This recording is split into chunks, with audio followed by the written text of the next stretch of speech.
मैं अपने सभी शुभचिंतकों को अपना प्रणाम और इस प्रणाम को स्वीकार करें।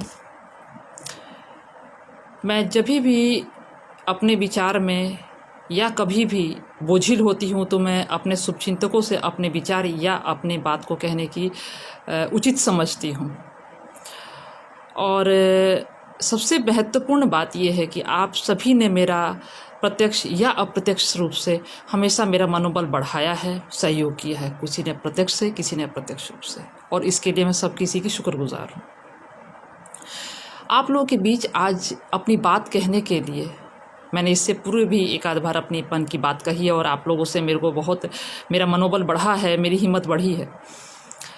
मुझे कुछ मुद्दे पर आपसे कुछ बात साझा करना आवश्यक मैंने समझा, जिसके लिए मैं आज आप लोगों के बीच आई हूँ। कल नेता प्रतिपक्ष श्री तेजस्वी यादव जी ने एक प्रेस कॉन्फ्रेंस किया था और उसमें कुछ विवादित मुद्दों पर समाज का ध्यान आकृष्ट करने की कोशिश की थी। उनकी यह जो प्रयास था वो काफ़ी सराहनीय था। उन्हें जो बताने का तरीका था बड़ा ही अच्छा था, परिपक्व लगे। वो लगा कि राजनीति अच्छी सीख रहे हैं और बेहतर है आगे इसी प्रकार के रहे तो अच्छी राजनीति कर लेंगे। उनमें से कुछ मुद्दों पे उन्होंने बात किया। उसमें मुद्दों में मेरे ही पति का श्री कृष्णा शाही की हत्या के संबंधित और उनकी पत्नी के संबंधित उन्होंने कुछ बात कही है, जिस मुद्दे पर मैं आज आप लोगों के बीच आना चाहती हूँ। मुझे दूसरे मुद्दों से कोई मतलब नहीं, लेकिन मुझे अपने मुद्दे से संबंधित आप लोगों से कुछ बात साझा करनी है और जो समाज को मुझे लगा कि जानना चाहिए इस मुद्दे पर।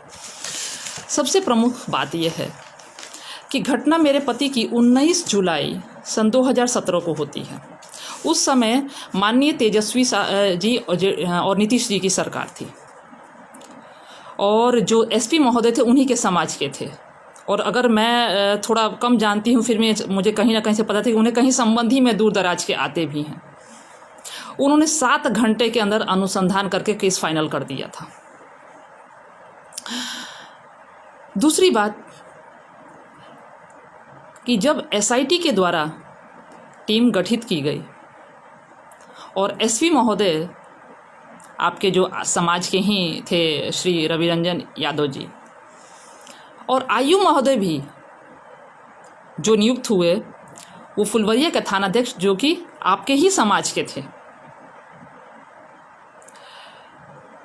और क्षेत्र जिस क्षेत्र में घटना हुई थी वो भी फुलवरिया थाना क्षेत्र जो आपका गृह क्षेत्र है। आप सत्ता में थे, घटना होती है, एसपी आपके समाज का, आईओ आपके समाज का, क्षेत्र आपके समाज। फिर मेरे पति के घटना में उस समय क्यों नहीं किसी तरह का उद्भेदन तुरंत हो पाया या आपने सकारात्मक कदम क्यों नहीं उठाए। दूसरी बात ये कि उसमें 6 अभियुक्त हैं। आपने जिस केस की और जिन फाइलों की चर्चा की, जिन केसों की चर्चा की मेरे पति से श्री कृष्णा शाही के केसेस के संबंध में, उसमें 6 अभियुक्त हैं। आप मात्र 1 अभियुक्त या 2 अभियुक्त का नाम क्यों जान रहे हैं? आपको जानकारी होना चाहिए ना, कोई भी घटना एक आदमी नहीं कर सकता, उसे कई लोग मिलकर करते हैं। तो आप दूसरे अभियुक्तों को क्या बचा रहे हैं क्या? या आपकी मंशा क्या है इस पीछे? या क्या आपके समाज के कोई लोग उसमें सम्मिलित हैं, या आपके वोटर्स सम्मिलित हैं, या आपके पार्टी के सम्मिलित लोग हैं कि आप उन लोगों का नाम छुपा रहे हैं, या आपको पूर्ण जानकारी नहीं है केस का और आप आके मीडिया में लाइव बोलना शुरू कर दे रहे हैं। चलिए, अगली बात ये कि जब घटना हुई थी तो उस समय पार्टी बीजेपी के मेरे पति थे, बहुत अच्छी बात है, पर नेता प्रतिपक्ष आप थे। नेता प्रतिपक्ष के क्या कर्तव्य होते हैं?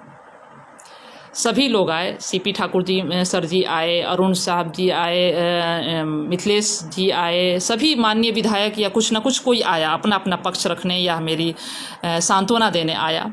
लेकिन आप बतौर नेता प्रतिपक्ष आप थे उस समय, बाद में भी आप कभी मेरे पास आने के या मेरा दुख जानने के लिए आपने या इस केस के संबंधित किसी प्रकार का उद्भेदन करने की उस समय ज़रूरत नहीं समझा आपने। 3 साल के बाद आपको इसकी दर्द क्यों शुरू हुआ? इलेक्शन से मात्र 2 महीना पहले आपको ये दर्द शुरू होता है कि नहीं, भूमिहार के लिए मुझे खड़ा होना है और कृष्णा शाही के केस का उद्भेदन होना चाहिए। 3 साल आपने क्या किया? मैं आपकी बात करती हूँ। जब घटनाक्रम हुआ था 19 जुलाई 2017 को, उस समय मैं 9 माह की गर्भवती थी। उस स्थिति में मैं जाकर के आपके दरवाजे, आपके संबंधित आपके दरवाजे, आपके गेट पर मैं बह के गिड़गिड़ाई हूँ और आपसे भी मदद की मैंने उम्मीद मांगी। आप तक मैंने अपनी सूचना तक पहुँचाई किसी न किसी माध्यम से, और आपने मेरे से मिलने की इजाज़त नहीं दी। आपके पास समय नहीं मिल पाता था आपको। उस समय आपको इस केस की नहीं याद आती थी। मैं व्यक्तिगत रूप से गई हूँ, इसलिए बोल रही हूँ। कष्ट इस बात का है कि आप मेरे पति का केस को लेकर के इस समय राजनीति कर रहे हैं, जो कि आपको शोभा नहीं देता। आप उस परिवार से ताल्लुक़ रखते हैं जो आपका राजनीतिक आपको विरासत में मिला है। आपको ये शोभा नहीं देता। आप किसी सम्मानीय इंसान के पुत्र हैं और आपको ये शोभा नहीं देता है। जब मैं व्यक्तिगत रूप से आपके पास गई थी, और सबसे बड़ी बात है कि इससे बाद भी आप जब फुलवरिया में आए थे, मैं आपसे मिलने गई थी, मैंने आपसे बात किया था, फ़ोन से बात किया था। आपने क्या कहा था? My office will contact you soon. आप मुझसे मिलने क्यों नहीं? मैं आपसे मदद ही तो मांगने गई थी। तो आप इस समय मात्र इलेक्शन के 2 महीना पहले आपको भूमिहार याद आ रहा है, अपनी जात याद आ रहा है। आप जातों में, 2 जातों में लड़ाई कराने का मंशा लेकर के आप ये खेल खेल रहे हैं, जो कि शोभा आप नहीं देता है। आप एक माननीय विधायक हैं, कहीं विधायक बने हैं, आप किसी पद पे रहे हैं, आपने एक समय दिया है और कुछ सीखा है तजुर्बों से। ये शोभा नहीं देता माननीय आपको कि आपको 3 साल आपको कुछ याद नहीं आता है, और 3 साल के बाद जो ये पत्नी खुद आपके दरवाजे गई है, आपसे खुद फोनिकली आपके ही भाई ने मेरे से बात करवाया है, मैंने आपसे मदद मांगी। और सबसे बड़ी बात है कि 2 साल आपके ही जात के, आप अब जात पर कहते हैं, आपके ही जात के आयु महोदय ने कलम तक नहीं चलाया। कई बार उन्हें फटकार मिली ऊपर उच्च अधिकारियों से। तो प्रशासन कहाँ गलत है? ऊपर से फटकार नीचे तो जाता था, ऊपर से जाता था आपके एसपी महोदय, आपके माननीय श्री रविरंजन जी थे, उसके बाद आपके आयु महोदय थे, वो भी आपकी समाज के थे, और फाइल में एक पेंसिल नहीं चलता था, फाइल दबी रहती थी। और अभियुक्त आदित्य के घर में जाकर के आप समोसा चटनी खाते थे, उनको बैठा करके थाने की दलाली करते थे, और इस सब चीज़ को सबूत हमको मिला। हमने इस सबूत को और कई कारणों को निकाल करके सीधे माननीय गुप्तेश्वर पांडे जी के पास गए हम, और उन्होंने 48 घंटे के अनुसंधान के आधार पर उनको वहाँ से सस्पेंड करा दिया, थाने से विमुक्त करा दिया, वहाँ से हटा दिया, और दूसरे हाथ में जांच चली गई। तो कहाँ मेरी प्रशासन मदद नहीं कर रहा है, जो आप इस समय मदद करवाने के लिए आए हैं? दूसरी बात ये कि जब आप अगर ये सोचते हैं कि केस में मेरे कुछ नहीं हुआ, हमारी सुरक्षा, आप ये बताइए, बलेसरा हत्याकांड हुआ, आपकी ही जाति के थे, आप आज तक पूछने गए बलेसरा मुखिया जी के बारे में? ना उसके बारे में आपने आज भी उसकी पत्नी को धमकियां मिलती हैं। आप कभी उससे पूछताछ किए? कभी उसे पूछने गए? आपके समाज की थी ना, आपको पूछताछ करना चाहिए थे। जिस तरीके से आपने आज लाइव आकर के आप समाज मीडिया बुला करके अपनी बात कही, आप कई बार कहते तो आपकी शायद आज प्रतिष्ठा और आपके पार्टी का रुतबा बहुत बढ़ा गया होता। हम औरतों की दुआएं आपको लगी गई होती। कहते ना, हम औरतों की दुआएं बहुत काम करती हैं, लेकिन आपने इस समय गंदी राजनीति के तहत, जाति को बांटने की राजनीति के तहत आप गंदी खेल करके चले आए हैं यहाँ पर। मैं भी तो आपके पास गई थी, आपसे बात की हूँ, रिक्वेस्ट की हूँ, उन्होंने भी नहीं किया है। और दूसरी बात ये देखिए, प्रशासन ने मदद नहीं किया आप कहते हैं, सरकार ने नहीं मदद किया आप कहते हैं। आप सुरक्षा देने आए थे हमें, कि इसी प्रशासन ने मेरे घर में 2-2 सुरक्षा दिया है? किस आधार पर? अगर इस समाज को या इस सरकार को या सत्ता को या प्रशासन को हमारी सुरक्षा का ध्यान नहीं रहता, तो जिस एक घर में एक सुरक्षा मिलना मुश्किल होता है, जिसके घर में 2-2 सुरक्षाएं दी गई हैं। मैं भी सामाजिक आदमी हूँ, मुखिया हूँ, मुझे भी सुरक्षा दी गई है। मेरे जेठ भी सामाजिक आदमी थे, उनको भी सुरक्षा दी गई, और आए दिन उनकी सुरक्षा पूर्ण ध्यान दिया गया। तो ये कहिए कि आप कहते हैं समाज सहयोग नहीं कर रहा है, सरकार नहीं सहयोग कर रहा है, तो आप सहयोग करने आए कब आए? 3 साल में आप सहयोग करने की आज 2 महीना पहले आप राजनीतिकरण करने चले आए हैं। बुरा मत मानिए, आप अपने समाज के भी नहीं हैं। अगर अपने समाज के होते ना, तो मैंने आपको कहा ना कि बलेसरा कांड में आप जा करके अभी तक निस्तारण कर दिए होते, उस औरत के आंसू पोंछ दिए होते। आप कभी गए? नहीं गए। और इस समय आप शाही जी की मिट्टी पर राजनीति खेल रहे हैं गंदी। शर्म आनी चाहिए आपको, ईश्वर आपको कभी माफ़ नहीं करेगा। और रही बात प्रशासन की और रही बात सरकार की, मुझे प्रशासन पूर्ण सहयोग कर रहा है। आज तक प्रशासन ने, मैं पटना में कहीं माननीय डीजीपी साहब से जब भी ने जिस तरह की मदद मांगी, मुझे पूर्ण मदद उनसे मिला है। आपके पास तो मैं दरवाजे पर 9 महीने का पेट लेके गिड़गिड़ाई हूँ, तो आपने मेरा गेट नहीं खोला अपने घर का, और आज आप कह रहे हैं कि कृष्णा शाही की पत्नी का न्याय मिलना चाहिए। उस दिन आप क्या सोए हुए थे जो आज नया आप जाग गए हैं? अरे राजनीतिक विरासत आपको मिला है, आप कुछ तो अपने पिताजी से सबक सीखिए और गंदी राजनीति मत कीजिए, जातिगत राजनीति मत कीजिए। आप कह रहे हैं आपको यादव समाज का हमें पूर्ण सहयोग मिला है। मैंने आपके किसी द्वारा आपका मेरा मैसेज मेरे पास आया था, मैंने उस समय भी कहा था कि मेरे पति के ऊपर राजनीति करने की कोई ज़रूरत नहीं है। जब आज तक आप मेरी मदद के लिए नहीं है तो आज राजनीति करने आ रहे हैं। 2 महीना पहले, इलेक्शन के पहले आपको नींद से जागे थे क्या?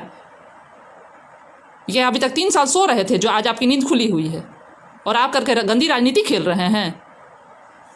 मुझे पूर्ण उम्मीद है प्रशासन पर, मुझे अपने प्रशासन पर उम्मीद है, मुझे अपने पुलिस महकमे पर उम्मीद है कि वो जल्द ही केस का निस्तारण करके और बेहतर रिजल्ट लेकर के आएगा। मैं संपर्क में हूँ, मैं हर जगह जाती हूँ, मुझे सहयोग मिलता है। जब मिलता है मुझे, तो मैं उसकी बुराई क्यों करूँ? आपसे नहीं मिला इसलिए मैं आपको वार्निंग दे रही हूँ। प्लीज़ मेरे मैटर में राजनीति करने की कोई ज़रूरत नहीं है। 2 महीना पहले आप गंदी राजनीति मत कीजिए। आपके एसपी साहब आपकी बिरादरी के थे, वो बर्बाद कर दिए केस को। आपके आईओ साहब आपके बिरादरी के थे, वो बर्बाद किए। आईओ साहब आपके कहते थे हमसे कि हम बड़ी बड़ी रुतबे वाले आदमी की रिश्तेदारी है मेरी, लेकिन माननीय डीजीपी साहब ने किसी बात को महत्व नहीं दिया। ये जानने सुनने के बाद उन्होंने 48 घंटे के जांच के बाद उनको सस्पेंड कर दिया और सक्षम अधिकारी को मेरी जांच दे दी पति की। तो मेरे लिए प्रशासन अच्छा है। इसके बाद जो आए माननीय एसपी साहब रवि रंजन जी के पास बाद, वो भी आरजेडी के समर्थक थे। ऊपर से आदेश आता था, यहाँ नाचे दाब दिया जाता था। क्या मुंह खुलाना चाहते हैं आप मुझसे? जब मदद मिलना शुरू हो गया, जब काम शुरू हो गया, जब अच्छी प्रक्रिया है, तब आप राजनीति करने चले आए हैं। राजनीति करनी है तो अपने घर में जाकर राजनीति कीजिए। हो रहा है ना राजनीति, भूखे अपनी भौजाई आपको रोटी नहीं दे पाते हैं, दूसरे को चले हैं न्याय दिलाने। शर्म कीजिए और कृपया मेरे बात से दूर रहिए। मेरे पति को, मुझे पूर्ण उम्मीद है कि बहुत जल्दी मेरे पति के केस का निस्तारण हो जाएगा और जल्दी दोषी पकड़े जाएंगे बचे खुचे, और मुझे जल्दी ही न्याय मिल जाएगा। और मुझे अपने समाज पर, मैं अपने समाज के लोग का हमेशा शुक्रगुजार हूँ। हर पग पग पर सहयोग दिया, तो संघर्ष में मेरा समाज मेरे साथ रहा है। हाँ, प्रशासन भी मेरे साथ रहा है, मुझे पूर्ण सहयोग मिला है। इतना आज तक मुझे नहीं लगता कि किसी भी बड़े बाहुबली को इतना किसी को मदद मिला होगा। मेरा भी पति भी, मैं एक सामान्य इंसान हूँ, मेरा पति भी एक सामान्य कार्यकर्ता थे। बावजूद मुझे बहुत सहयोग मिला है इस प्रशासन का, और मिले हुए सहयोग को मैं दरकिरार नहीं करूंगी। और आप प्लीज़ अपनी गंदी राजनीति बंद कीजिए। मैं आपके दरवाजे पर 10 बार धक्का खाने के लिए गई हूँ और 10 बार गिड़गिड़ाई हूँ। 9 महीने का पेट लेके आपके दरवाजे गिड़गिड़ाई हूँ, तभी भी आपका गेट मेरे लिए नहीं खुला। और साल भर पहले ना, 1.5 साल पहले मैं आपके दरवाजे पर गई थी। आप यहाँ फुलवारिया में आए थे, तो मैंने आपसे बात किया था ना कि मेरी मदद कीजिए। आपके पास मेरे लिए समय नहीं था। आज आपके पास समय निकल आया है, प्रेस कॉन्फ्रेंस आप कर रहे हैं। एसी रूम में बैठ करके प्रेस कॉन्फ्रेंस करना आसान है, और सड़कों पर संघर्ष करना बहुत मुश्किल है। कार्यकर्ताओं और लोगों की भावनाओं से मत खेलिए और जातिगत विद्वेष मत पैदा कीजिए। आपको इसके माध्यम से मैं सूचित कर रही हूँ कि मेरे मामले में आप अपने घर का न्याय दिलाइए, और कम से कम अपने समाज के 2-1 लोगों को न्याय दिलाइए। आप मेरे न्याय की चिंता मत कीजिए। 3 साल जब नहीं चिंता किए ना, तो इलेक्शन के नाम पर राजनीति मत कीजिए। कृपया आपको शर्म आनी चाहिए, क्योंकि मैं भुक्तभोगी हूँ आपके क्रियाकलाप का। आपने किसी तरह का कोई मेरे को मदद नहीं किया। उस समय आपके बच्चे थे। इसलिए मैं अपने लोगों से कहना चाहती हूँ कि उनकी वाहियात बातों को कृपया मत ध्यान दीजिए, और कृपया करके उनकी चीज़ों को फैला करके मुझे बहुत आहत लगता है। इसलिए मैं आज उनके मैंने जब लाइव उनका देखा, उनका प्रेस कॉन्फ्रेंस देखा, तो मुझे बहुत दुख लगा। मुझे लगा कि मैं अपने लोगों के बीच आकर के उनकी सच्चाई, जो आज तक मेरा समाज, मेरी दुनिया, मेरे लोग नहीं जानते, उसको मैं बताऊं कि अगर मुझे मदद मिला है, अगर इतना सा भी मदद मिला है, तो मुझे कहना चाहिए। मुझे किसी की मेहनत को दरकिरार नहीं करना चाहिए। ईश्वर हमें माफ़ नहीं करेगा, और मुझे पूर्ण उम्मीद है प्रशासन पर कि मुझे जल्दी ही जल्दी न्याय मिलेगा। सादर प्रणाम।